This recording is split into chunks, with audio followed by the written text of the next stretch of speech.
하나님 말씀은 창세기 40장 오늘은 1절부터 23절까지의 말씀을 본문 말씀으로 봉독하겠습니다. 이 일들 뒤에 이집트 왕의 잔 맡은 자와 빵 굽는 자가 자기들의 주 이집트 왕에게 실수를 범하며 파라오가 자기의 직무 수행자들 중에 두 사람, 곧 잔 맡은 자들의 우두머리와 빵 굽는 자들의 우두머리에게 노하고 그들을 호위대장의 집에 감금하여 감옥에 두었는데 그곳은 요셉을 묶어 둔 곳이더라. 호위대장이 요셉에게 명하여 그들과 함께 있도록 하매 그가 그들을 섬기더라. 그들이 한동안 감금되어 있더라. 감옥에 묶여있던 이집트 왕의 잔 맡은 자와 빵 굽는 자가 둘 다 꿈을 꾸되 각 사람이 하룻밤 사이에 각각의 꿈 해석대로 꿈을 꾸었더라. 아침에 요셉이 그들에게 들어가 그들을 보았는데 보라 그들이 슬퍼함으로 그가 자기 주인의 집에 감금되어 자기와 함께 있던 파라오의 직무 수행자들에게 물어 이르되 어찌하여 오늘은 당신들이 그리 슬퍼 보이나이까 하매 그들이 그에게 이르되 우리가 꿈을 꾸었으나 그것을 해석할 자가 없도다 하거늘 요셉이 그들에게 이르되 해석은 하나님께 속한 일이 아니니까 청하건대 내게 그 꿈들을 고하소서 하니라. 잔 맡은 자들의 우두머리가 자기 꿈을 요셉에게 고하며 그에게 이르되 보라 내 꿈에 포도나무가 내 앞에 있었는데 그 포도나무의 가지 3개가 있었고 그것은 마치 싹이 나서 꽃이 피어 그것의 송이들이 익은 포도를 내는 것 같았노라. 내 손에 파라오의 잔이 있기에 내가 포도들을 따고 파라오의 잔에 그것을 짜서 그 잔을 파라오의 손에 들였노라 하니라. 요셉이 그에게 이르되 그 꿈의 해석은 이러하니 3가지는 사흘이니라. 그런데 사흘 안에 파라오가 당신의 머리를 들어 올리고 당신의 자리에 당신을 회복시키시리니 당신이 전에 그의 잔 맡은 자였을 때에 하던 것 같이 파라오의 잔을 그의 손에 건네주게 되리이다. 오직 당신이 잘 되시거든 나를 생각하고 원하건대 내게 친절을 베푸사 내 일을 파라오에게 고하고 이 집에서 나를 빼내어 주소서. 참으로 나는 히브리 사람들의 땅에서 몰래 끌려온 자로서 여기서도 그들이 나를 감옥에 가둘 일은 하나도 행하지 아니하였나이다 하니라. 빵 굽는 자들의 우두머리가 그 해석이 좋은 것을 보고 요셉에게 이르되 나도 꿈을 꾸었는데 보라 흰 바구니 3개가 내 머리에 있었고 맨 위에 있는 바구니에는 파라오를 위하여 만든 온갖 종류의 구운 음식이 있었는데 새들이 내 머리의 바구니에서 그것들을 먹었노라 하니라. 요셉이 응답하여 이르되 그 꿈의 해석은 이러하니 새 바구니는 사흘이니이다. 그런데 사흘 안에 파라오가 당신의 머리를 들어 올려 끊고 당신을 나무에 매달리니 새들이 당신의 살을 뜯어먹으리이다 하니라. 사흘째 되는 날은 파라오의 생일이더라. 그가 자기 모든 신하들을 위하여 잔치를 베풀 때에 자기 신하들 가운데서 잔 맡은 자들의 우두머리와 빵 굽는 자들의 우두머리에 머리를 들어 올리니라. 파라오가 잔 맡은 자들의 우두머리를 잔을 맡은 그의 직책에 다시 복귀시키매 그가 파라오의 손에 잔을 주었으나 빵 굽는 자들의 우두머리는 나무에 매달리니 요셉이 그들에게 해석한 것과 같았더라. 그러나 잔 맡은 자들의 우두머리는 요셉을 기억지 아니하고 그를 잊었더라. 23절까지 말씀을 읽었습니다.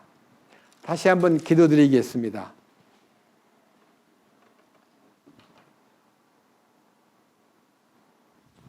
찬양받기에 합당하신 우리 주님, 이 비천하고 말로 다할 수 없이 가련한 죄인을 주님께서 친히 십자가를 통해서 피 흘리시고 그 피값으로 저만 아니라 모든 인류를 영원한 죄에서 해방시키시고 하나님의 아들의 그 크신 희생이 얼마나 위대한 희생이었고 그 가치가 얼마나 큰 가치가 있기에 2000년 전에 이루어진 그 이 사건이 2000년이 지난 오늘에도 유효하게 그 피값으로 죄 씻음을 받는 사람들이 나타나고 주님의 은혜를 찬양하며 기뻐하고 주님 그 사랑에 감격하여 생명을 다 내놓고 사는 사람들이 얼마나 많은지요.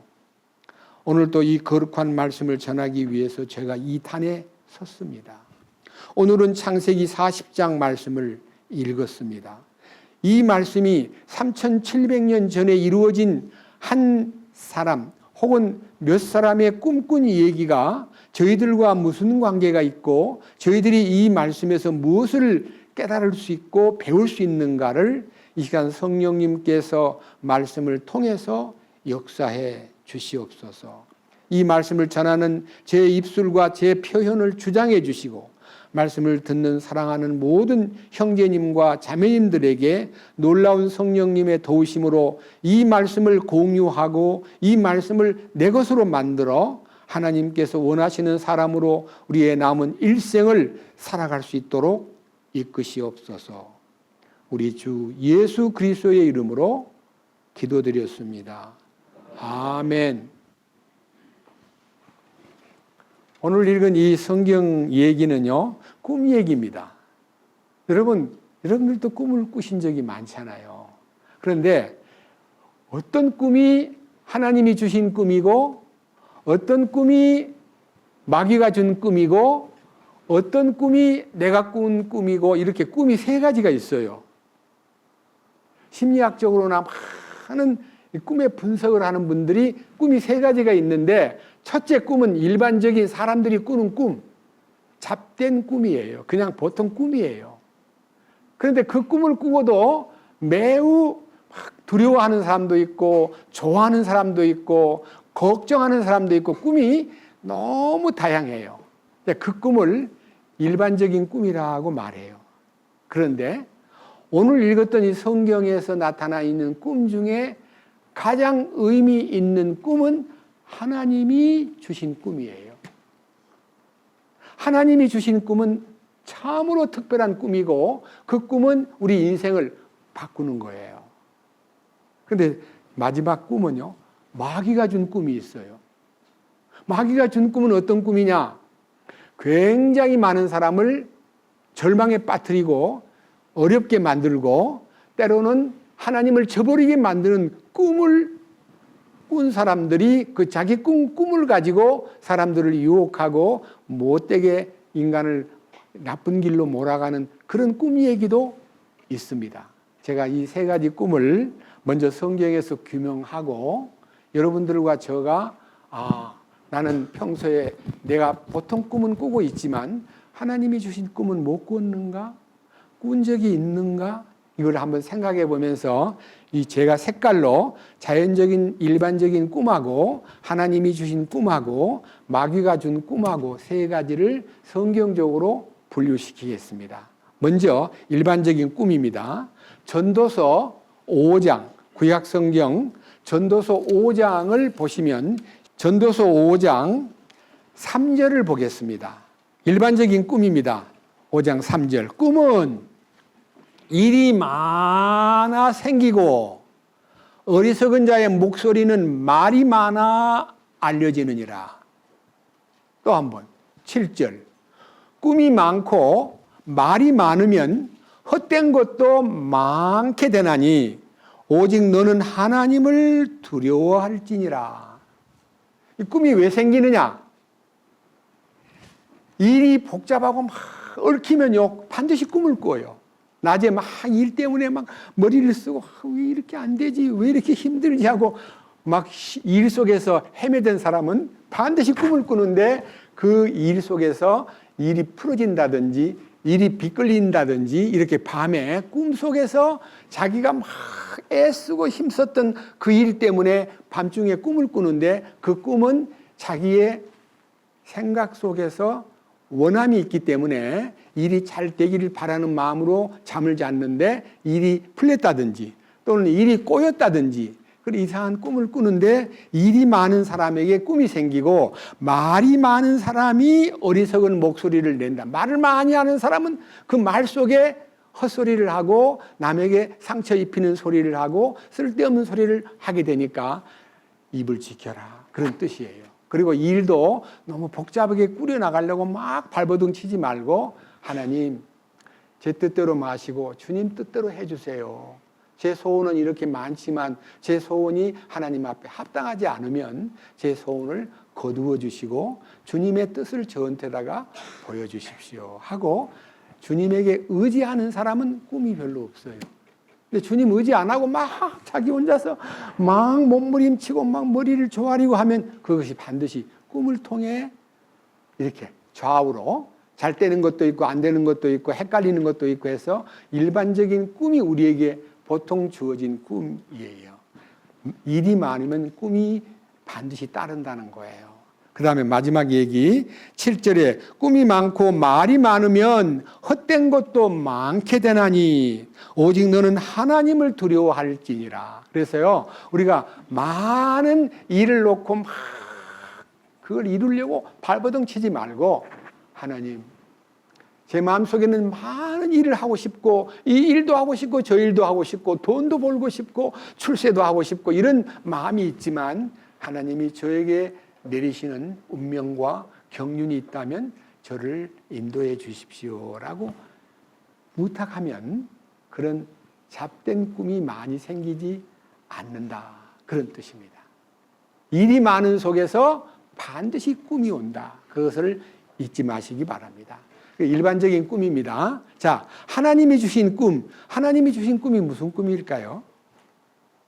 하나님이 주신 꿈이라는 것은 반드시 그 꿈을 꾸고 나면요 굉장히 평화가 찾아오고 막 하나님이 나를 어떻게 인도하실 건가라는 생각이 막 몰려와요. 창세기 28장. 자, 창세기 28장 하나님이 주신 꿈을 한번 검토해 보겠습니다. 10절입니다. 야곱이 브엘세바에서 떠나 하란을 향하여 가다가 어떤 곳에 이르러 해가 지매 거기서 온 밤을 지내려고 그곳에 돌들을 취해 베개를 삼고 그곳에서 자려고 누우니라. 그가 꿈을 꾸었는데 보라 사다리가 땅 위에 세워졌고 그것의 꼭대기는 하늘에 닿았더라. 또 보니 하나님의 천사들이 그것 위에서 오르락 내리락 하더라. 또 보라 주께서 그 위에 서서 이르시되 나는 주니 곧 내 조상 아브라함의 하나님이요 이삭의 하나님이니라. 네가 누운 땅을 내가 너와 내 씨에게 주리니 내 씨가 땅에 티끌같이 되어 내가 서쪽과 동쪽과 북쪽과 남쪽으로 널리 퍼지며 내가 네 씨 안에서 땅의 모든 가족들이 복을 받으리라. 또 보라 내가 너와 함께 있어 네가 가는 모든 곳에서 너를 지키며 너를 이 땅으로 다시 데려오리라. 내가 네게 말한 것을 행할 때까지 너를 떠나지 아니하리라 하시니라. 야곱이 잠에서 깨어 이르되 주께서 분명히 이곳에 계시거늘 내가 그것을 알지 못하였도다 하고는 두려워하여 이르되 두렵도다. 이곳이요 이곳은 다름이 아닌 하나님의 집이요 이곳은 하늘의 문이로다 하고 야곱이 아침에 일찍 일어나 베개로 삼았던 돌을 가져다가 기둥으로 세우고 그 위에 기름을 붓고 그곳의 이름을 베델이라 하였더라. 그러나 그 도시의 이름은 처음에 루스라 하였더라. 여기에 이제 야곱이 장자의 명분을 탁 얻은 다음에 너무 고맙게 장자의 명분을 둘째 아들이 취했다는 것 때문에 기뻐하기는 하지만은 장자의 명분을 잃었다고 느끼는 형이 죽이려고 그러니까 부모들이 야, 안 되겠다. 너 형이 너한테 굉장히 분노해가지고 너를 죽이려고 그러니까 저 멀리 시리아에 있는 바단 아람이라는 어머니 친정집이에요. 거기 가면 네 위삼촌이 있을 테니까 거기 피했다가 형의 분노가 끝나면 돌아오너라. 내가 사람을 보낼게. 그래가지고 야곱이가 도망을 가는 도중에 여기에 이제 브엘세바에서 떠나가지고 어느 광야에 밤이 되니까 이제 잠을 잘래 그러니까 돌베개를 베고 잠을 자는데 꿈속에서 여기 제일 놀라운 얘기입니다. 사다리가 땅에서부터 하늘까지 쫙 뻗어 있는 거예요. 땅에서 하늘까지 연결된 사다리가 보이는데 그 위에서 천사들이 오르락 내리락 하는 꿈을 꾼 거예요.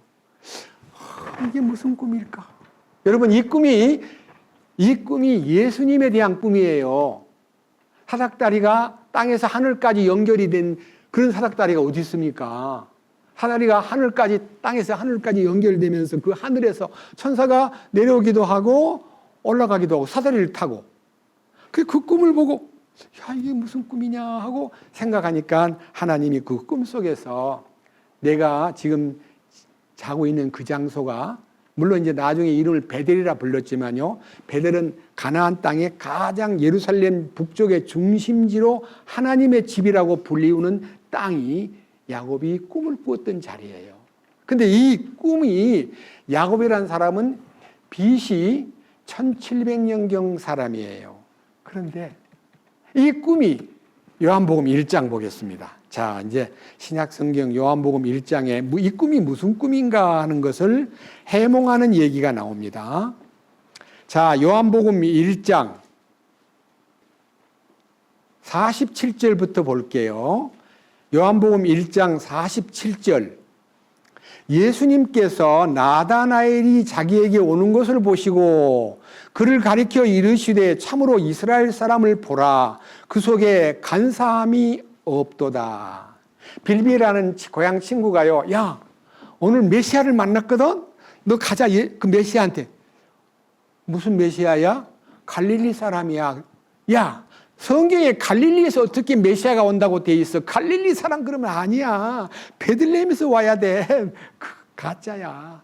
그러니까 빌립이 하는 말이 그래 가서 만나보자. 만나보면 알 거 아니냐 그랬더니 그래? 가보자 하고 이제 예수님을 딱 만나니까 예수님이 딱 처음 만나는 나다나엘 보고 뭐라 그래요? 너는 밑에 보십시오. 47절. 나다나엘이 자기에게 오는 것을 보시고 그 예수님께서 그를 가리켜 말씀하시기를 참으로 이스라엘 사람이다. 참, 그 말이 뭔 말이에요? 하나님 말씀을 가까이 하는 사람이구나. 그런 뜻이에요.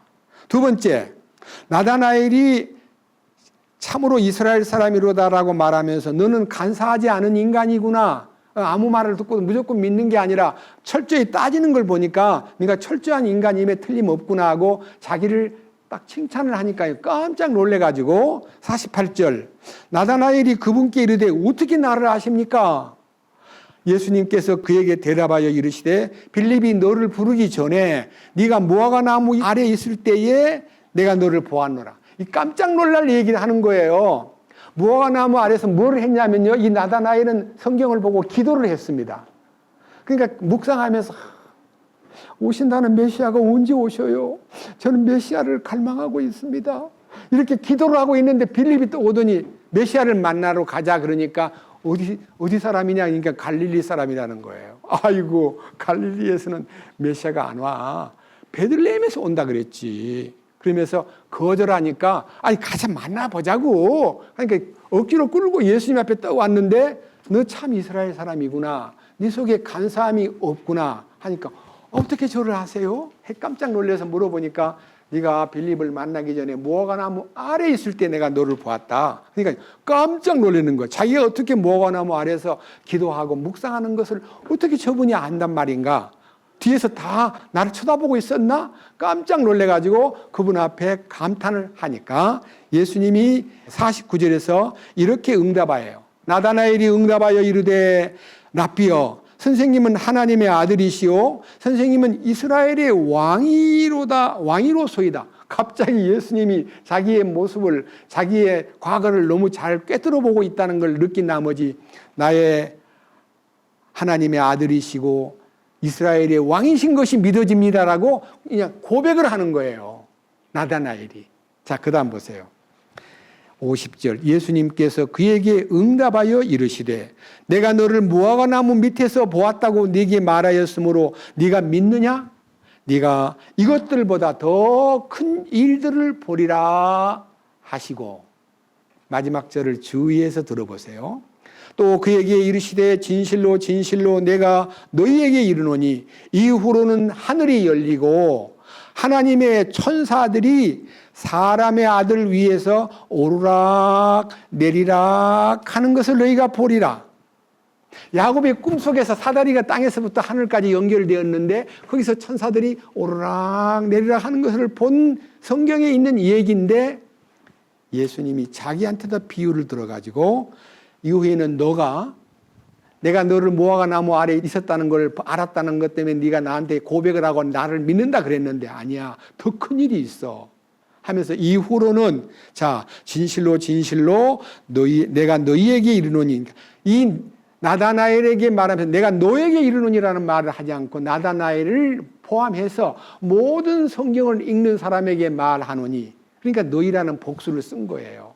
나다나엘 너 혼자만 해당하는 게 아니라 이후에 많은 성경을 읽는 사람들이 하늘이 열리고, 어떻게 하늘이 열릴까요? 여러분, 인간과 하나님 사이는요 막혀 있습니다. 뭐가 막혀 있을까요? 예?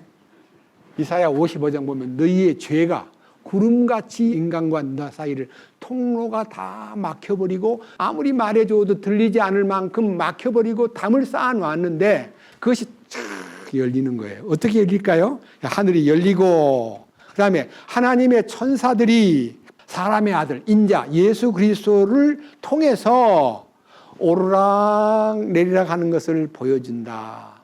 그것을 네가 볼 거야. 이 말은요, 이 얘기가 나다나엘 한 사람에게 해당되는 얘기가 아니라 여러분과 저에게 해당되는 얘기입니다. 하늘이 열리면서 천사가 누구예요? 하나님의 말씀을 처음에 인간에게 줄 때는요 천사를 통해서 보냈습니다.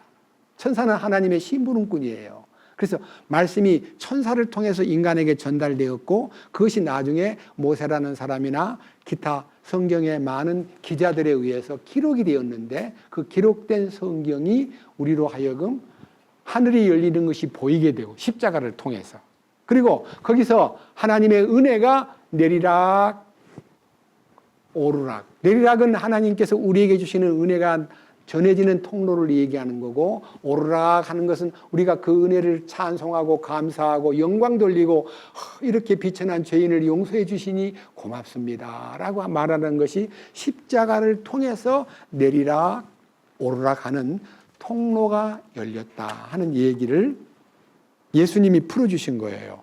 그러면 야곱이 꾼 꿈은 십자가 꿈이에요. 여러분, 그 십자가 꿈이요 3700년이 된 지금도 야곱의 꿈은 하나님이 주신 꿈이고, 그 꿈이 바로 하나님과 문이 열렸고 하늘 문이 열렸도다 하고, 베델이라는 이름은 하나님의 집이란 뜻이에요. 내가 꾼 꿈은 하나님의 집이라는 곳에서 시작돼 가지고 하나님의 은혜가 내리고 우리로 하여금 그 집 안으로 들어오게 만드는 놀라운 손길이라는 것을 야곱이 믿었기 때문에 나중에 야곱이 20년 동안 외삼촌 집에서 훈련을 받고요, 돌아갈 때는 하나님이 네 그때 너와 만난 베델로 가거라 하는 그 베델로 목적지를 삼아 가지고 돌아오게 만든 거예요. 여러분, 이런 성경 읽을 때요, 아, 야곱이는 하나님의 꿈을 꾸었구나, 그걸 알게 돼요. 자, 오늘 읽은 성경 중에서 자 이제 꿈 얘기가 이왕 나왔으니까요, 창세기 아까 읽었던 40장 다음 주일날 읽을 건데요, 미리 읽어보겠습니다. 41장, 창세기 41장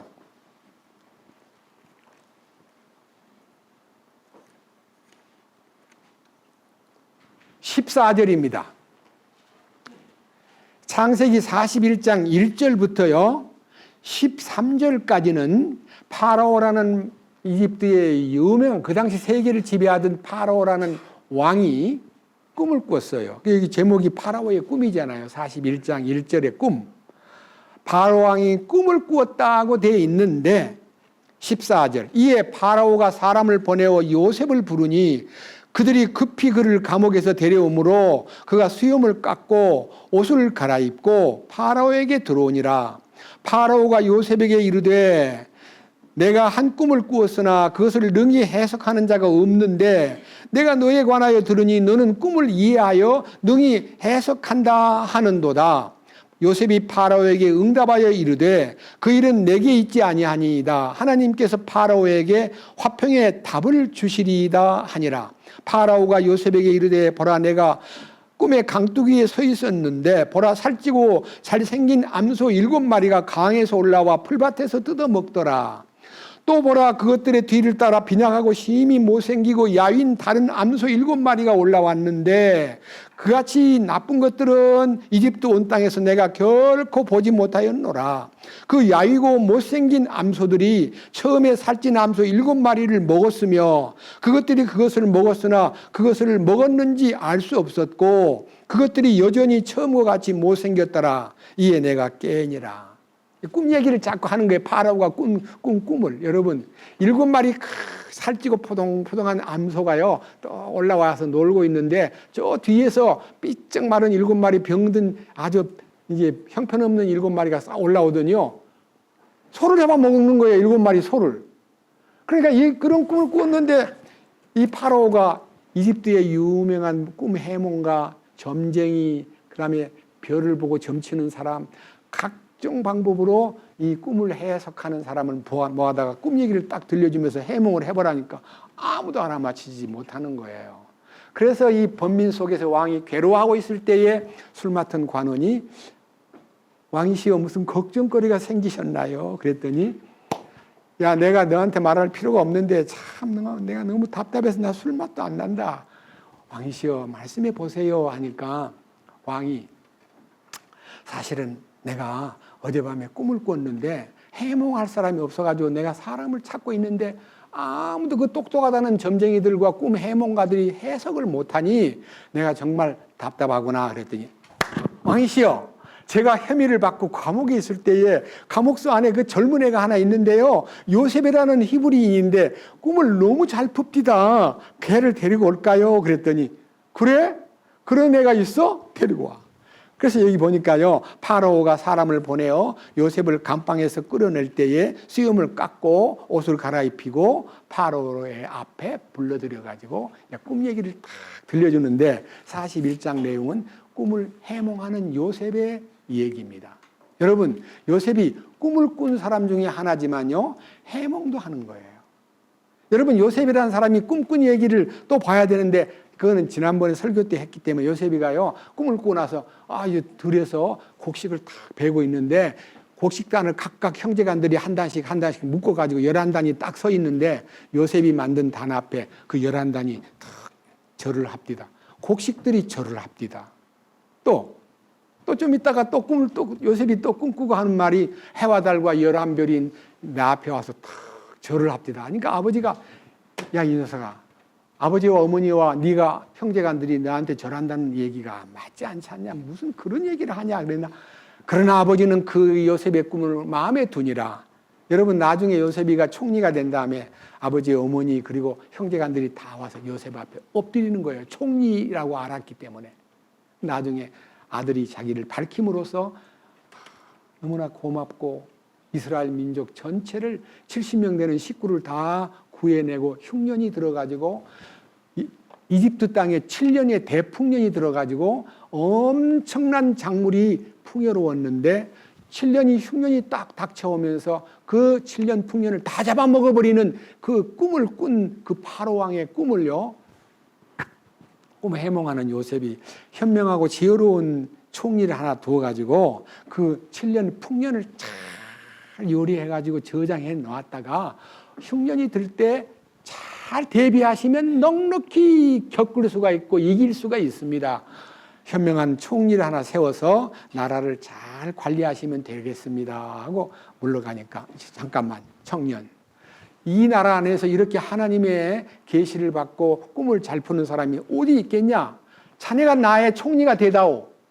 총리로 임명을 해가지고 요셉이 30살 때 감방 생활 3년 하고 30살 때 27살에 감방에 들어가가지고요 1년을 술 맡은 관원과 빵 굽는 관원하고 같이 지내고 있다가 꿈을 꾸고 나서 그들이 석방돼서 2년 후에 왕 앞에 불려가가지고 꿈을 푸는 바람에 그때가 30살 때입니다.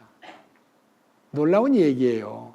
그래서 이 역사 속에서 히브리인 요셉이 이집트의 총리로 임명이 돼가지고 그 이집트 사람들만 구제한 게 아니라 세계 그 당시 각처에 있는 나라들이 식량이 부족해가지고 대흉년이 들었을 때에 그 땅에 와서 식량을 사가는데 식량이 한 군데밖에 없으니까요. 우리로 말하면요. 완전히 매점매석한 곳이기 때문에 식량값을 엄청나게 불러도 사가야 돼요. 안 죽으려면은. 그래서 이 이집트가 부흥하게 되는 큰 역할을 요셉이라는 사람이 그 총리 대신 위치에서 겪은 얘기가 성경 그 다음 쭉 나옵니다. 나오는데 오늘은 감옥에서 이루어진 일이기 때문에 이 꿈이 하나님이 주신 꿈이라는 꿈이 무엇을 의미하는가? 그거를 여러분들이 마음속에 생각하면서 결론으로 하나님이 주신 꿈은요. 다니엘서를 보겠습니다. 다니엘의 2장에서 하나님의 꿈이 나타납니다. 다니엘서 2장에요. 꿈 얘기가 나오는데 다 못 보니까요. 26절부터 보겠습니다. 2장 26절입니다. 왕이 벨드사살이라는 이름을 가진 다니엘에게 응답하여 이르되 내가 본 꿈과 그 해석을 네가 능히 내게 알려줄 수 있느냐 하니 다니엘이 왕 앞에서 대답하여 이르되 왕이 다그쳐 물으신 그 은밀한 일은 지혜자들이나 별을 살피는 자들이나 마술사나 점쟁이들이 능히 왕께 보여드릴 수 없는 것이니이다. 그러나 은밀한 일들을 계시하시는 마지막 날들에 있을 일을 느부갓네살 왕에게 알려주시는 한 하나님이 하늘에 계시니이다. 왕의 침상에서 본 왕의 꿈, 곧 왕의 머릿속의 환상들은 이러하니이다. 오 왕이여, 왕으로 말하건대 왕의 침상에서 왕의 마음에 일어난 생각들은 이후에 일어날 일이오며 은밀한 일들을 계시하시는 이는 앞으로 일어날 일들을 왕에게 알려주시나이다. 그러나 나로 말하건대 그분께서 이 은밀한 일을 내게 계시하신 것은 살아있는 어떤 사람보다 내게 더 많이 있는 어떤 지혜 때문이 아니니이다. 다만 이 일을 왕에게 그 해석을 알리어 왕으로 하여금 왕의 마음을 생각들을 알게 할 자들을 위한 것이니이다.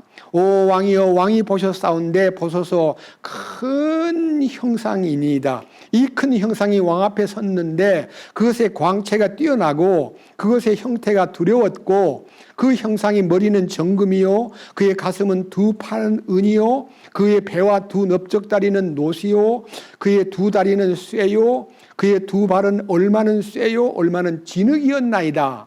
왕이 보셨는데 마침내 손을 대지 아니하고 깎아낸 돌이 그 형상을 치되 쇠와 진흙으로 된 그의 두 발을 쳐서 그것들을 산산조각 내매 그때 쇠와 진흙과 놋과 은과 금이 다 산산조각 나서 여름 타작마당에 겨같이 되어 바람에 쓸려감으로 그것들의 자리를 찾지 못하였고 그 형상을 친 돌은 큰 산이 되어 온 땅을 채웠나이다.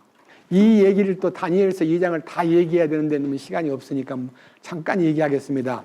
바벨론 제국에 느부갓네살이라는 왕이 있었습니다. 그 왕이 밤중에 꿈을 꾸었습니다. 근데 아침에 일어났는데 꿈을 꾼 거는 맞는데 꿈 내용을 전혀 모릅니다. 그래서 그 나라의 유명한 점쟁이들, 마술사들, 꿈 해몽가를 다 불러 모아놓고 야, 내 어젯밤에 꿈을 꿨는데 너무너무 몽조가 있는 꿈 같은데 나 그 꿈을 잊어버렸거든. 당신들이 내 꿈을 다 알아맞히고 해몽까지 하라고. 만약 못하면 지금까지 뭐 점치고 뭐 꿈 해몽해주고 돈 받고 한 거 다 엉터리니까 내가 너희들을 다 씨를 말려버릴 거야 하고. 왕이요 자기 꿈을 알아맞히라고 말하면서 만약 이 꿈을 알아맞히지 못하면 이 꿈 해몽가 점쟁이들 다 죽이겠다는 거예요. 그래서 아무도 못 알아맞히는 거예요.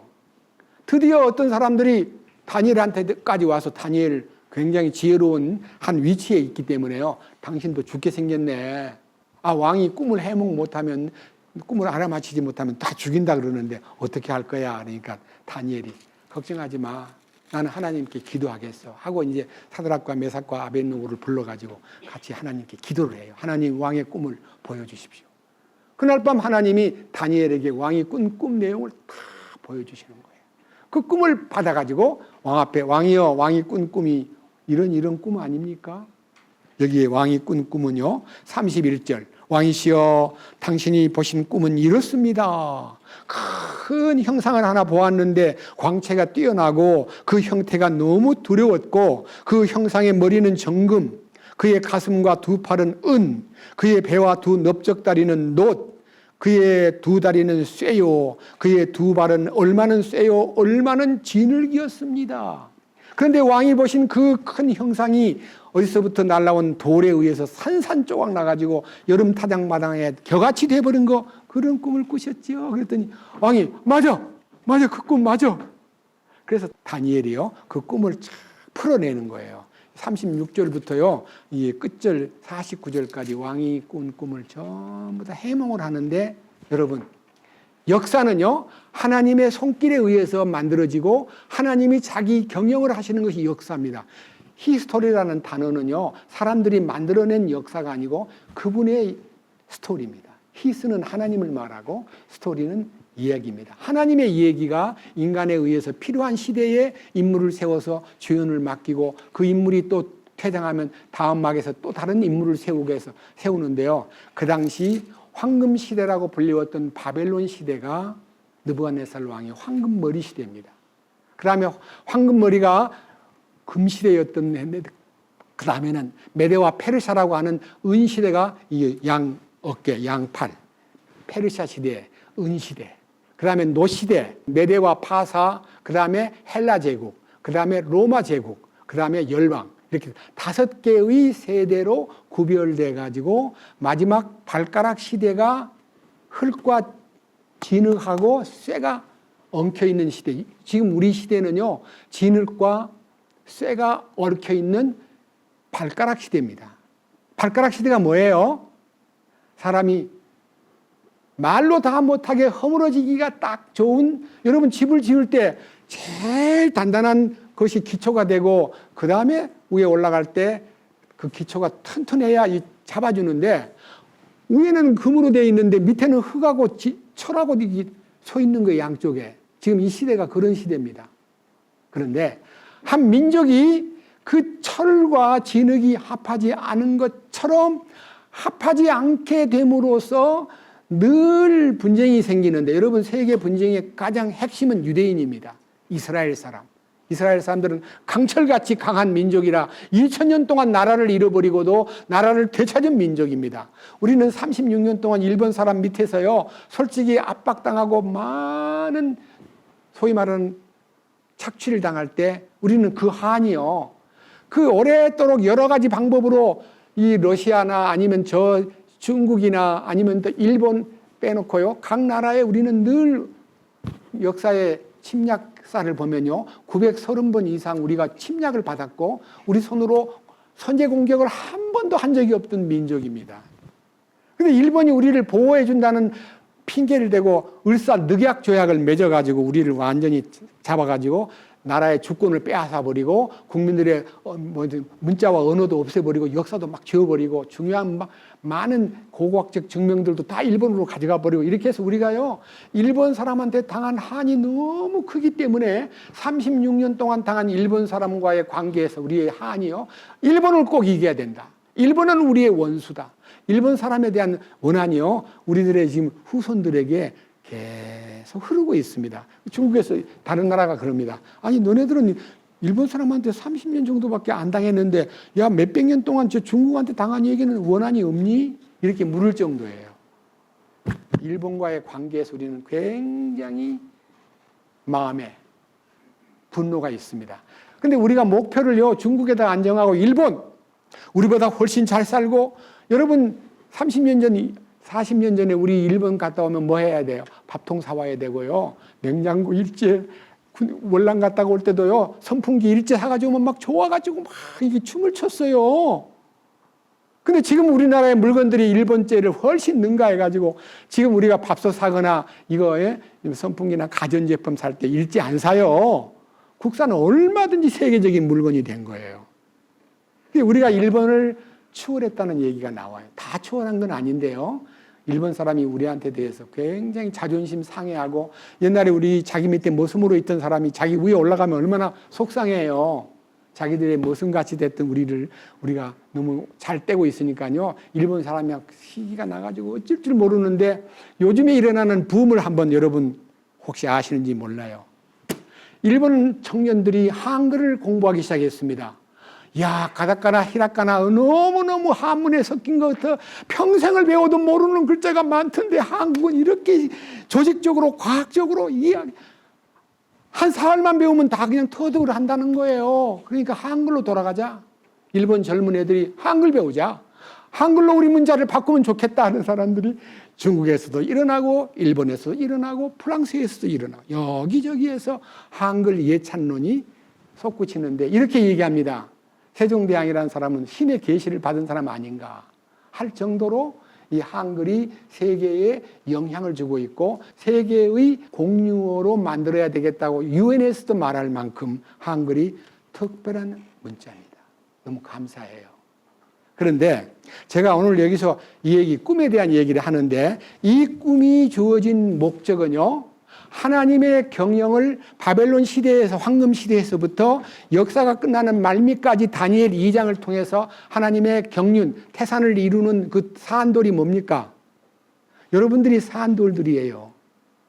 보세요. 베드로전서 2장에 예수님이 그 뜨인 돌이 완전히 그 역사를 무너뜨리고 하나님의 앞에 온 천지에 충만하게 된다 하신 말씀이 베드로전서 2장 4절부터 읽겠습니다마는 제목을 같이 읽겠습니다. 다 같이요. 산돌이신 그리스도와 그분의 백성들. 산돌, 예수님이 산돌이에요. 예? 살아있는 돌. 그 다음 보십시오. 4절. 참으로 사람들에게는 거부당하였으나 하나님께는 선정받은 돌, 곧 보배로운 산돌이신 그분께 나와. 5절. 너희도 살아있는 돌들로서 영적 집으로 건축되고 예수 그리스도를 통하여 하나님께서 받으실 만한 영적 희생물을 드리는 거룩한 제사장이 되었도다. 그런즉 성경 기록에도 보라, 내가 선택한 보배로운 으뜸 모퉁이 돌을 시온에 두르니 그를 믿는 자는 당황하지 아니하리라 하시는 말씀이 들어있느니라. 그러므로 그분께서 믿는 너희에게는 보배로우시나 불순종하는 자들에게는 건축자들이 거부한 그 돌이 되셨느니라. 바로 그 돌이 모퉁이의 머릿돌이 되고 걸림돌과 실족하게 하는 반석이 되되 순종하지 아니하여 말씀에 걸려 넘어지는 자들에게 그리 되었나니 그들은 또한 그렇게 되도록 정하여졌느니라.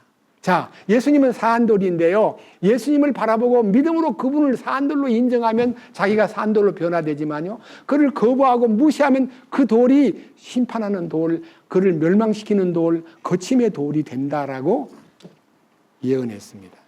여러분, 예수님 믿고요, 은혜 받으면 그분에게 속한 자가 되고 하나님의 영광스러운 그 축복을 누리게 되지만 예수 안 믿고 거부하던 사람은 지금은 몰라요.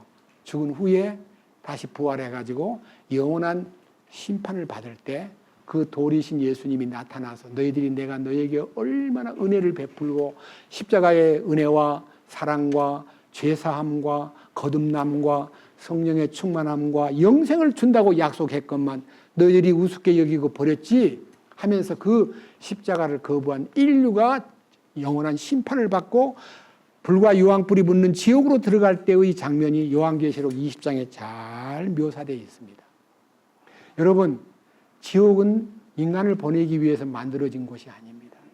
성경의 여러 군데에 마귀와 그 쫄자들을 위해서 예비된 영영한 불로 들어가라, 마귀를 형벌하려고 만들어 놓은 지옥을 마귀 따라가다 보니까 그리로 간 거예요. 마귀 안 따라가면 절대 지옥 안 가요. 아시겠어요? 인간에게 형벌 주려고 지옥을 만든 게 아니라 마귀와 그 쫄자 천사들을, 배신한 천사들을 멸망시키는 장소로 지옥을 정했는데, 예비해 놓았는데 사람들이 그 마귀를 좋다고 따라가다 보니까 그 지옥에 들어가는 거예요. 여러분 주변에 마귀 따라다니는 사람들요, 불쌍히 보고요, 멱살을 잡고라도 끄집어내가지고 거기 가면 지옥이야, 가지마 그러면 뭐라는 줄 아세요? 임마, 지옥 봤어? 지옥 봤어? 하나님 있으면 나와봐라 그래. 이렇게 건방을 떨면서 하나님을 마치 자기가 판단하겠다고 하면 나와봐라 그래. 하나님이 지은 피조물 중에 인간이 하나님을 나와봐라 그래. 그렇게 망령된 소리라도 하나님이 당장 벌을 안 주고요. 기다리고 계셔요. 어떻게? 아무도 멸망하지 않고 구원받기를 그는 기다리고 계셔요. 그러니까 여러분들은 그들에게 그런 못된 소리 한다고 해서 싸우고 성질 내가지고 차버리지 말고 그래도 불쌍히 보고 끌어들이는데 여러분이 말로 끌어들이는 것은 그에게 시간이 걸리고 니나 잘해 하고 말을 안 먹어주니까 우리가 어떻게 해야 돼요?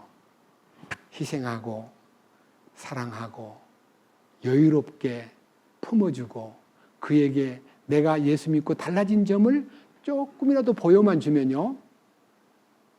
제가 알고 있는 어떤 집의 얘기입니다. 엄마가 구원을 받고 너무너무 좋아하는데 아빠가 그렇게 미워하고 반대하고 막 핍박하니까 아들이 가만히 보니까 아빠는 변한 것이 하나도 없고 엄마가 예수 믿는다고 불교만 믿고 있던 엄마가 예수 믿고 나서 너무 잘 달라진 걸 보더니 아버지 좀 기다려 봅시다. 엄마 제가 엄마가 가는 교회 한번 가고 싶어요. 어떻게 믿길래 엄마가 그렇게 달라졌는가 알고 싶어요. 아들이 지금 엄마 따라온대요. 몇 주간 후에 올 거예요 우리 교회에.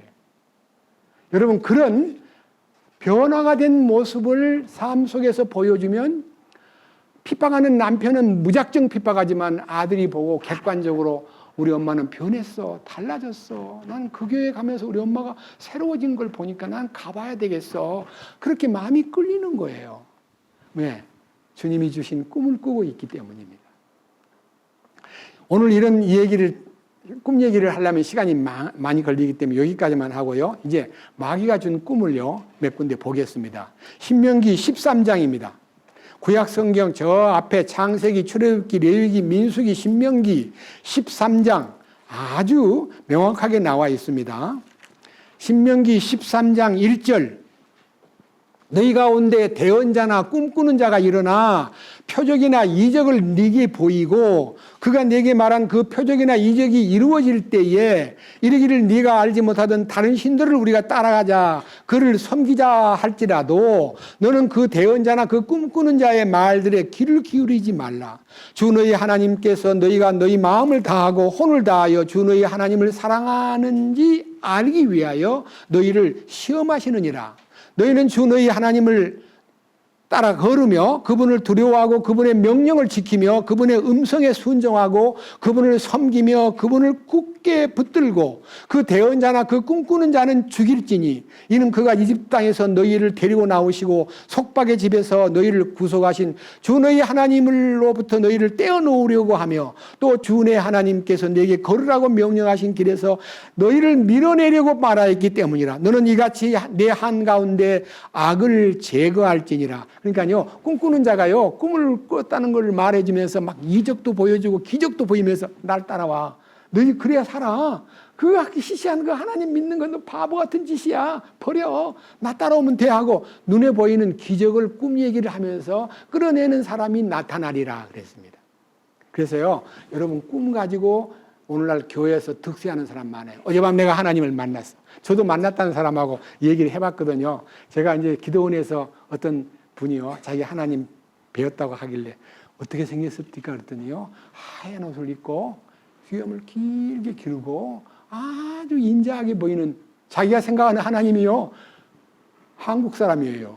자기가 본 사람은 한국 사람밖에 못 만났기 때문에 하나님 어떻게 생겼습니까? 그랬더니 하얀 소복을 입고 수염이 아주 길고 눈이 아주 인자하게 보이는 분이라 그래요. 제가 그랬어요. 그 가짜입니다. 진짜 하나님은 이 성경 속에 있습니다. 하나님을 볼 수 없습니다. 하나님을 보고 살 자가 없습니다. 그래서 하나님께서 인간에게 하나님을 보여주기 위해서 한 사람을 보내셨습니다. 자, 요한복음 1장. 자, 이 부분이요, 우리가 확실하게 알아야 됩니다. 요한복음 1장.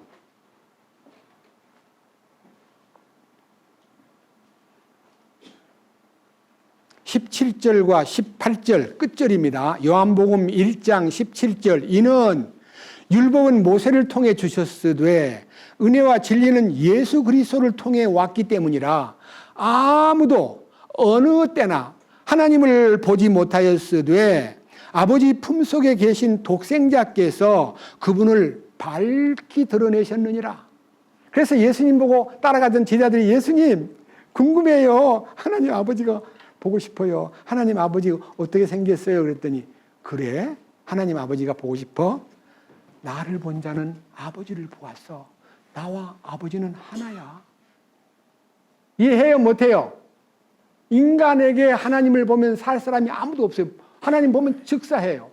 그러니까 하나님을 볼 수 없다는 걸 하나님이 알기 때문에 안 보여주고 대신 아들을 보내가지고 하나님이 어떤 분인가를 알려주는 실제적인 예수님이 하나님이셔요. 나를 본 자는 아버지를 보았거늘 어째서 아버지를 보이라 하느냐. 나와 아버지는 하나이니라. 여러분, 예수님이 하나님을 우리에게 알려주기 위한 가장 구체적인 실물이셔요. 자, 그래서 여러분들과 저가요, 꿈 얘기를 할 때 마귀가 준 꿈이냐, 하나님이 준 꿈이냐, 내가 꾼 개꿈이냐, 이런 거를요, 솔직하게 알아보기 위해서 기도할 필요가 있어요. 무조건 하나님이 준 꿈이라고 말해도 안 되고, 무조건 개꿈이라고 말해도 안 되고, 자기 꿈이 사탄으로부터 왔는가, 안 왔는가를 반드시 분별해야 돼요. 또 하나 보십시다. 예레미야 23장입니다. 예레미야 23장. 구약 성경 예레미야 23장에요. 매우 중요한 얘기가 있습니다. 근데 이제 이거를 읽으려면 또 시간이 많이 걸리니까요. 9절부터 읽어야 되는데 9절부터 읽지를 못하고요. 좀 건너뛰어 가지고요. 25절부터 읽겠습니다. 25절. 예레미야 23장 25절. 내가 그 대언자들이 말한 말을 들었거니와 그들이 내 이름으로 거짓들을 대언하며 이르기를 내가 꿈을 꾸었다. 내가 꿈을 꾸었다 하는도다. 여기에 이 단어는 꿈을 꾸었다. 꿈을 꾸었다 그러는데 옛날 개혁 성경에는 내가 몽사를 보았다. 몽사를 보았다. 몽사. 꿈몽자에다가 일사자를 붙여가지고 내가 꿈에 어떤 일을 보았다. 내가 어떤 일을 본 거야. 꿈에 봤어. 라고 말을 하면서 뭐라 그래요? 26절. 이 일이 어느 때까지 거짓들을 대언하는 대언자들의 마음속에 있겠느냐. 참으로 그들은 자기 마음의 속임수로 말하는 대언자들이로다. 그들은 자기 조상들이 바알로 인해 내 이름을 잊은 것 같이 저마다 자기 이웃들에게 자기 꿈들을 말하여 내 백성으로 하여금 내 이름을 잊게 하려고 생각하는도다. 주가 말하노라. 꿈을 꾼 대언자는 꿈을 말하며 내 말을 가진 자는 신실히 내 말을 말할지니라. 알곡에 비하면 겨가 무엇이냐. 그러니까요, 꿈 꾸고 거짓말하는 그 꿈쟁이들의 얘기는 겨에 불과하고 껍질에 불과하고 하나님 말씀, 이 예레미야가 전해주는 이 말씀은 알곡이다. 그러니까 알곡하고 겨하고 비교가 되겠느냐. 알곡. 말씀이 알곡이고요. 꿈꾸는 자가 하는 얘기는 껍질에 불과하다. 알맹이가 없어. 먹을 것이. 여러분, 겨를 먹을 수 있어요? 네? 벼껍질 갖다가 삶아 먹을 수 있냐고요? 못 먹어요.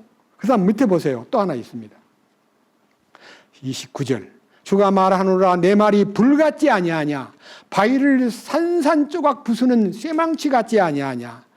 주가 말하노라. 그런즉 보라. 각각 자기 이웃에게 내 말들을 도둑질하는 대언자들을 내가 대적하노라. 주가 말하노라. 보라. 자기 혀를 놀려 그분께서 말씀하시니라 하는 대언자들을 내가 대적하노라. 주가 말하노라. 보라. 거짓 꿈들을 대언하고 그것들을 말하며 자기의 거짓말과 경솔함으로 내 백성을 잘못되게 하는 그들을 내가 대적하노라.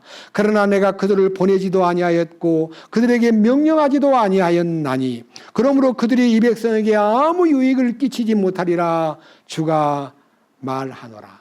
꿈을 가지고 대드는 사람이 예레미야 시대에 많았습니다.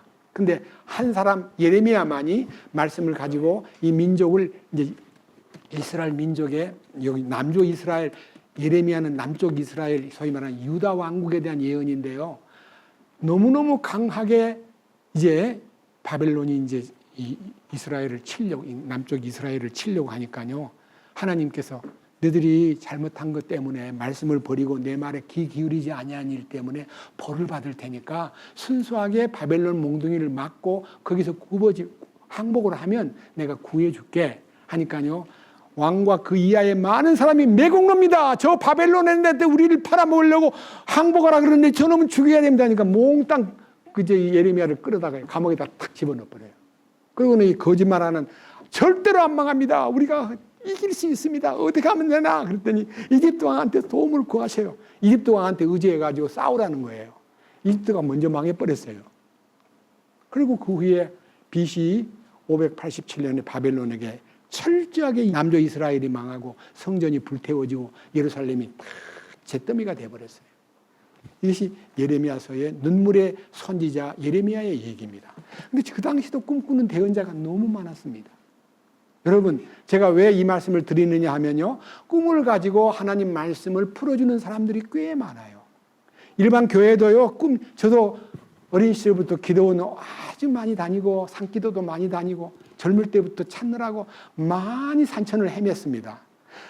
영문산도 가보고 삼각산도 가보고 기도원이요 생긴 데는 막 10대 때요 돌아다녔습니다. 군대 가기 전까지도. 그런데 거기 가서 막 눈물 뿌리고 기도를 해봤지만 하나도 응답이 없었습니다. 23살 때 군대 생활하다가 말씀을 듣는 중에 영원한 속죄를 발견하고 하나님 말씀이 알곡이라는 것을, 이런 불은 태우는 능력이 있고요, 여기에 쇠망치는요 산산조각 부숴버린다는 말은요 나를 깨트리는 능력이 있어요. 내가 깨어져야 돼요. 내가 깨어지지 않으면요, 여러분 겨를 먹고 깨어집니까? 겨가 나를 깨트릴 수 있습니까? 알곡을 먹어야 먹는 양식이 되고요, 불같은 능력이 나타나야 죄를 불태우고 악한 것을 제거하는 능력이 있고요, 그 다음에 쇠망치를 가지고 막 때려 부시는데요, 나 같은 연약한 자는 깨어져야 돼요. 주님 앞에서 부서져 버려야 주님이 새로 건축하시는 거예요. 하나님 우리를 수리하지 않습니다. 여러분 못된 거 없애고 좋은 거는 키워주고, 여러분 우리를 수선하는 것은 종교적인 역사고요, 참된 믿음은 새 창조입니다. 새 창조. 여러분 헌집을 놔두고 새 집 지으려면 어떻게 해야 돼요? 다 부서뜨려가지고 쓸어내고 새 집을 지어야, 탈을 다듬어가지고 집을 지어야 새 집이 되지, 헌집을 고치면 그 집이 좋은 집이 됩니까? 우리는 낡은 집이에요. 아담 안에서 다 고물이 돼가지고요 휘청거리는 집이기 때문에 싹 쓸어버리고 주님의 자재를, 하늘에 속한 자재를 가지고 우리를 다시 짓는, 그런즉 누구든지 그리스도 안에 있으면 새로운 피조물이라. 이전 것은 지나갔으니 보라 뭐가 되었도다? 새 것이 되었도다. 새 것이 되라가 아니에요. 되었습니다. 그래서 새로워지기 위해서는 불이 필요하고 쇠망치가 필요한 거예요. 그래서 우리가요 성경을 잘못 알면요 사람들의 꿈 얘기에 현혹되거나 마귀가 준 꿈인 줄도 모르고 따라갈 수가 있기 때문에, 저는 그런데 현혹될 수 있었던 가능성이 참 많은 사람이었는데 성경을 보다 보니까 이거 아니구나. 방언을 하고 싶다고 올라갔더니 방언 기도를 시키는 거예요. 밤중에 철야를 하라. 첫째, 금식을 하라. 그리고 할렐루야 아멘을 1000번 하라. 그러면 방언이 터진다 그래가지고 할렐루야 아멘, 할렐루야 1000번을 하려니까 세야 될 거 아니에요. 할렐루야 아멘, 할렐루야 아멘. 목사님이 뒤에서 강사님, 야 그거 세면 기도가 안 돼. 그냥 무조건 해. 1000번이 넘는지 안 넘는지 모르는 게 해란 말이야. 무조건 해. 밤새도록 해야 1000번쯤 할 거야. 그래서 할렐루야 하면 할렐루야 하면 하고 있는데 옆에서 할렐루야 하면 하던 아줌마가 뻥 하고 넘어지면서 이상한 말을 하는데, 뻥 넘어지면서 좋게 넘어지는 게 아니라 치마가 탁 드러나면서 속이 다 보이는 거예요. 제가 그걸 보고는 세상에 하나님이 인도하시는 이 방법이 이렇게 창피하고 아주 치부를 드러내는 이게 무슨 방언인가 막 샬라샬라샬라 하니까 이제 막 거품을 품고 하더라고요. 나는 저렇게는 안 해. 안 돼. 하고 나와가지고 하나님 다시는 방언 달라고 안 하겠습니다. 할렐루야 아멘을 1000번 하라 해서 몇백 번 하다가 말았는데, 주님 이제 나는 방언 안 할게요 하고 방언을 노 하고 딱 놓고 성경을 계속 보는 가운데 놀랍게도 진리의 눈을 뜨게 되고 말씀이 하나님 말씀이라는 것이 예레미야 15장 16절이 딱 발견됨으로써, 여러분 제가 늘 여러분 앞에 선포하는 예레미야 15장 16절이 여러분에게 말씀과의 관계에서 이루어져야 돼요. 예레미야 15장 16절. 자, 꿈 얘기는 이걸로 마치고 이제 본문으로 돌아가겠습니다. 15장 16절 먼저 읽겠습니다. 내가 주의 말씀을 뭐하고? 여러분, 발견이라는 게 뭐예요? 발견이라는 것은 만들어낸 거 아니에요. 있던 것을 찾아낸 거예요. 콜럼버스가 아메리카 대륙을 발견했다는 말은 아메리카 대륙을 만든 사람이 아니에요. 아메리카 대륙이 여기 섬이 있네. 그래서 아메리카 대륙을 발견하기 전에 서인도 제도라는 북아메리카와 남아메리카의 사이에 있는 섬들을 발견해가지고 그 다음에 보니까 저거는 더 큰 게 있네. 그래서 아메리카 대륙이 발견됨으로써 미국이 200년 전에 나라를 세운 거예요.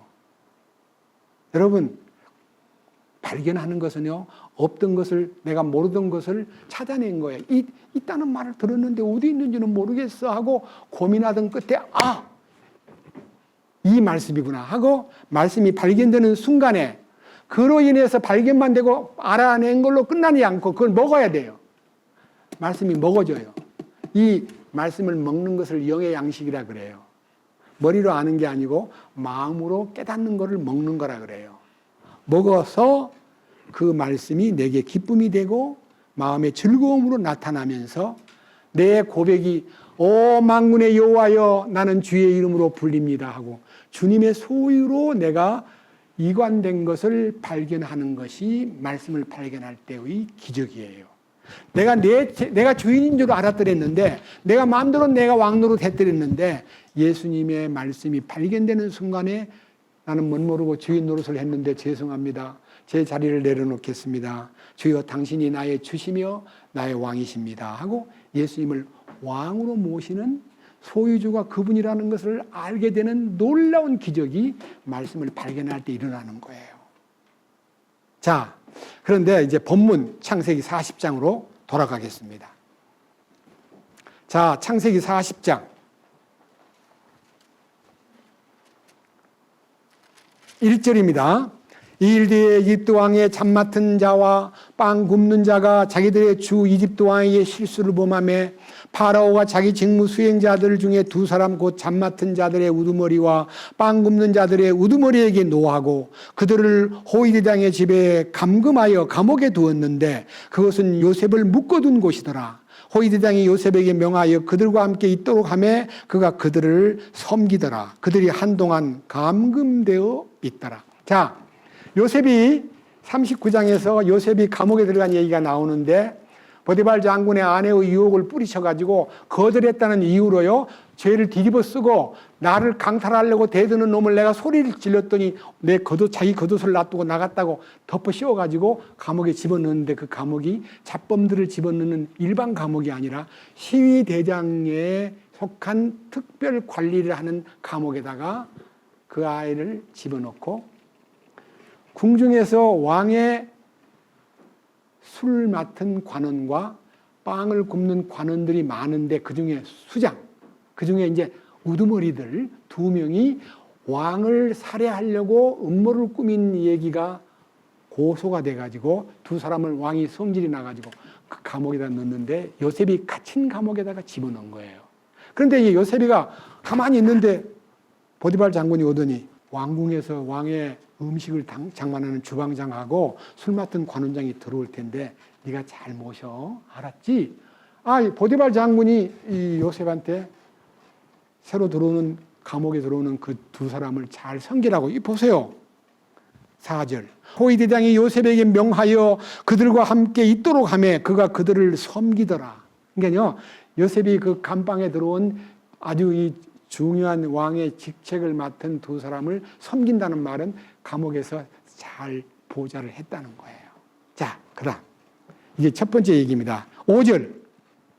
감옥에 묶여있던 이집트 왕의 잡 맡은 자와 빵 굽는 자가 둘 다 꿈을 꾸었는데 각 사람이 하룻밤 사이에 각각의 꿈 해석대로 꿈을 꾸었더라. 두 사람이 아침에 어젯밤에 꿈을 꾸었는데요. 이 꿈을 꾼 사람들이 기분이 좋은 꿈을 꾼 게 아니라 막 두려운 꿈을 자기가 느꼈나 봐요. 막 슬프게 보이는 거예요. 자, 7절. 그가 자기 주인의 집에 감금되어 자기와 함께 있던 파라오의 직무 수행자들에게 물어 이르되 어찌하여 오늘은 당신들이 그리 슬퍼 보이나이까. 슬프게 아침에 일어나가지고요, 굉장히 찜찜하게 고개를 떨구고 있기 때문에 요셉이 묻기를, 섬기던 분이니까, 아니, 어떻게 밤중에 무슨 일이 있었나요? 왜 이렇게 얼굴이 어둡습니까? 하고 얘기하니까 꿈을 탁 꿈 얘기를 꺼내는 거예요. 자, 뭐라고 하느냐? 8절. 그들이 그에게 이르되 우리가 꿈을 꾸었는데 그것을 해석할 자가 없도다.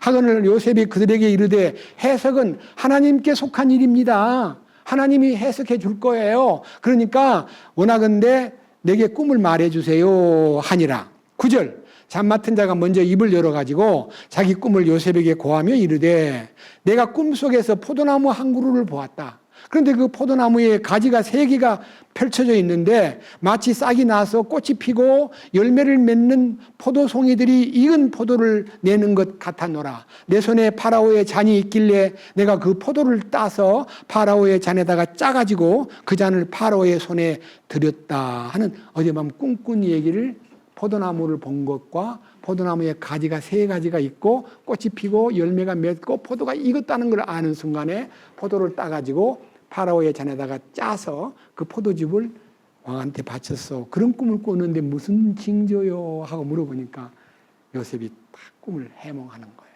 보세요. 자, 12절. 요셉이 그에게 이르되 그 꿈의 해석은 이러합니다.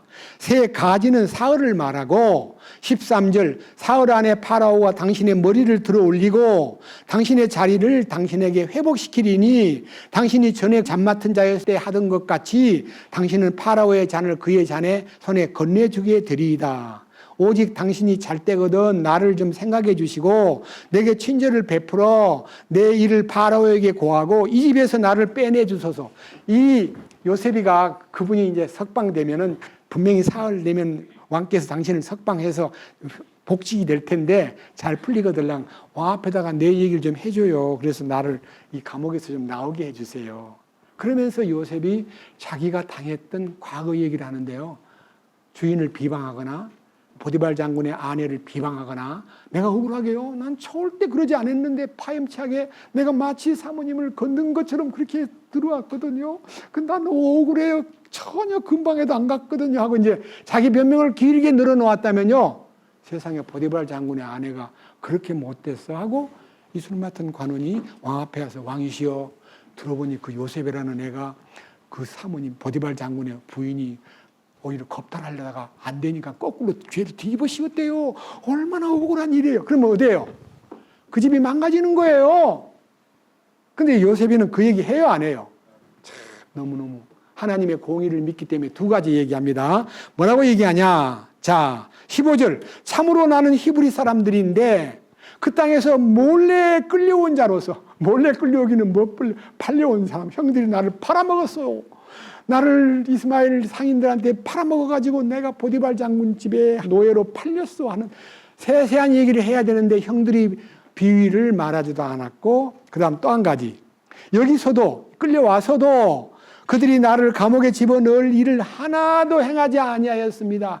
막연하게 나는 감옥에 들어올 일을 전혀 하지 않았음에도 불구하고 제가 너무 억울하게 감옥에 들어왔습니다 하고 좀 사정을 왕 앞에 얘기해가지고 저를 좀 석방시켜 주실 수 있도록 도와주세요 하고 부탁을 했어요.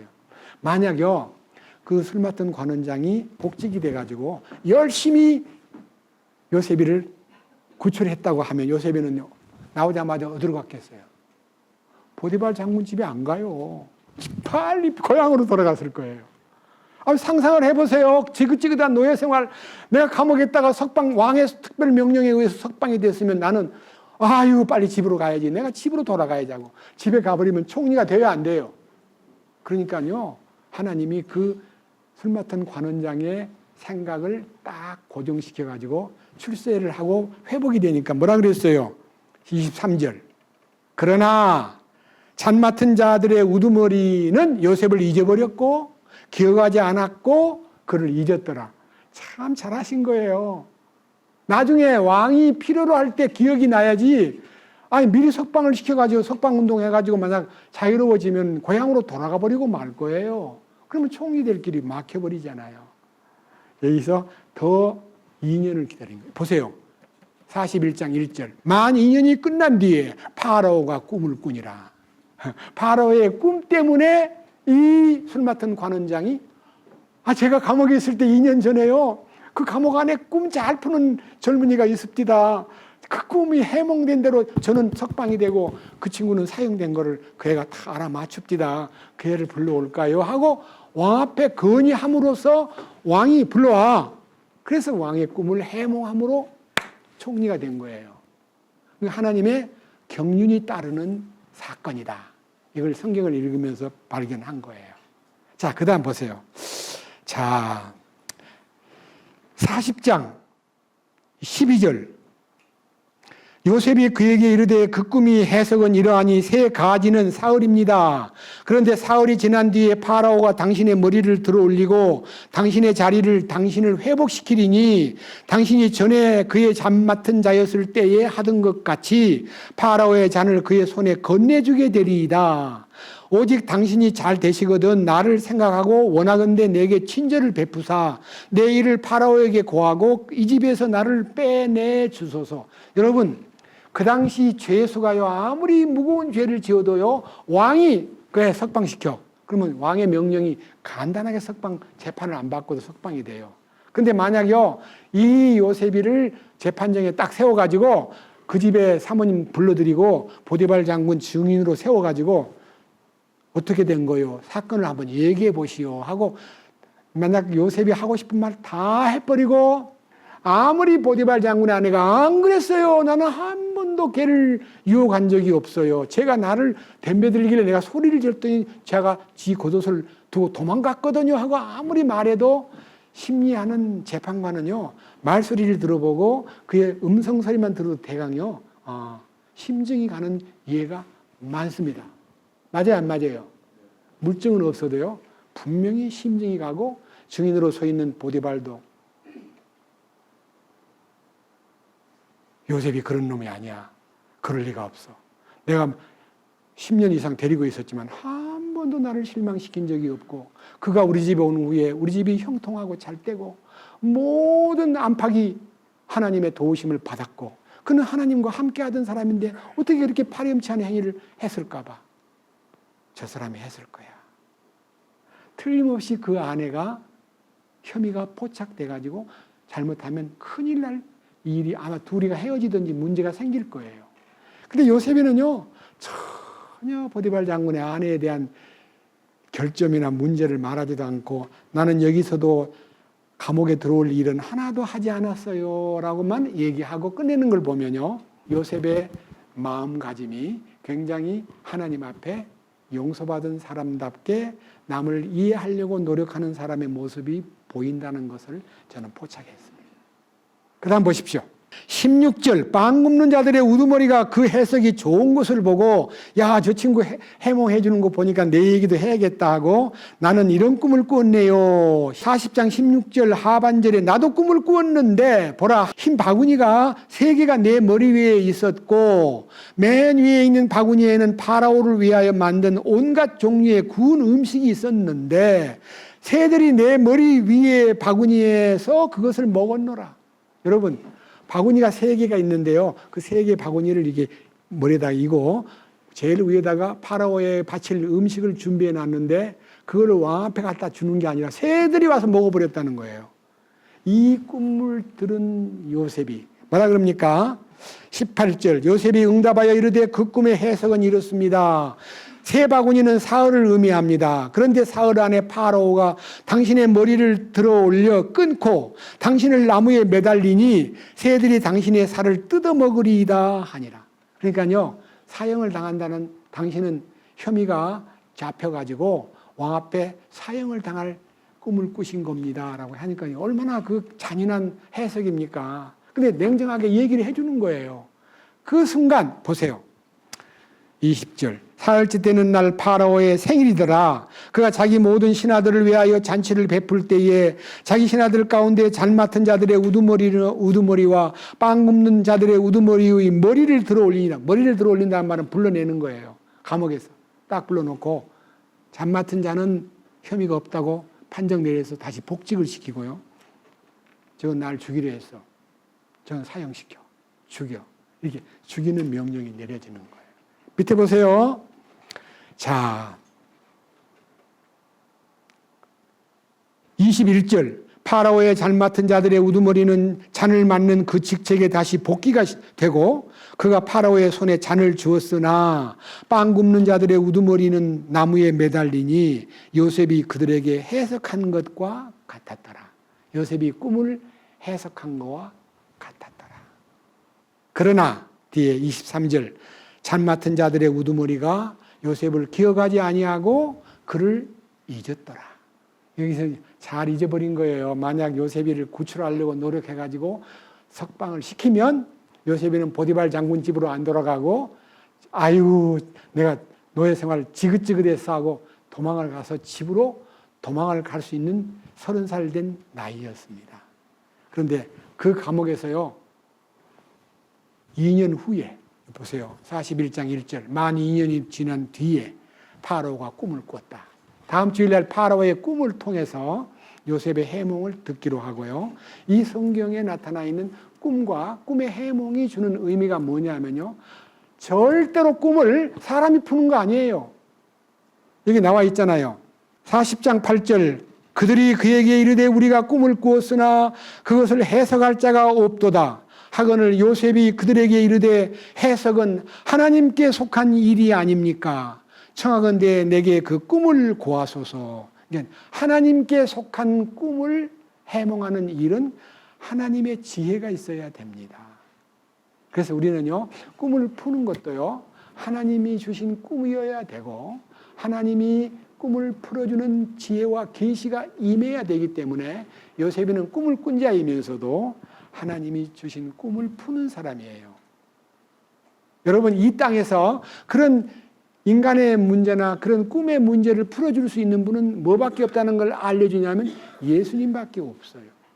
요셉이는 예수님의 그림자예요.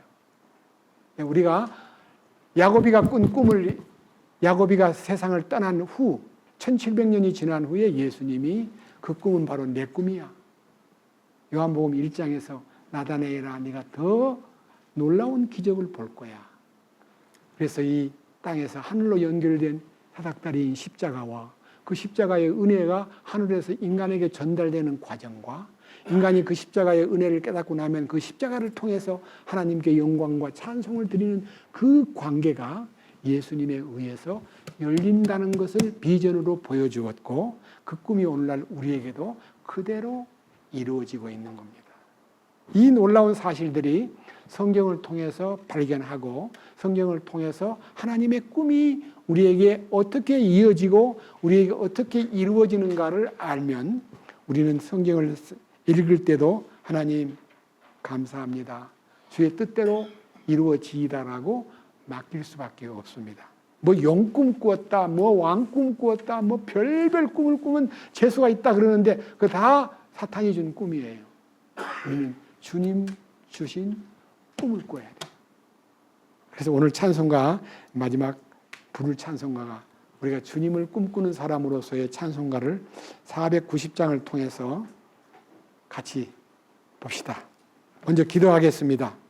지금 오늘은 야곱이 그 아들 요셉이 어렵게 되었고 말로 다 할 수 없이 노예가 되어서 말로 다 할 수 없이 감옥에서 한탄스러운 날들을 보내고 있었는데 왕의 술 맡은 관원장과 빵 굽는 관원장이 갇혀가지고 그들이 꾼 꿈을 풀어줌으로써 술 맡은 관원장은 복직이 되고 빵 굽는 관원장은 사형을 당했는데 이 해몽으로 인하여 다음 41장에서 왕께서 꾼 꿈을 풀 사람이 없는 것 때문에 고민하다가 요셉이라는 사람이 꿈을 해몽했다는 소리를 듣고 그를 불러다가 꿈을 해몽함으로 놀랍게도 그가 이집트의 총리가 되고 총리로 임명된 다음에 이집트만 구해내는 게 아니라 그의 가족들도 구하고 그 근방에 있는 모든 민족들을 기근해서 구해낸 이 놀라운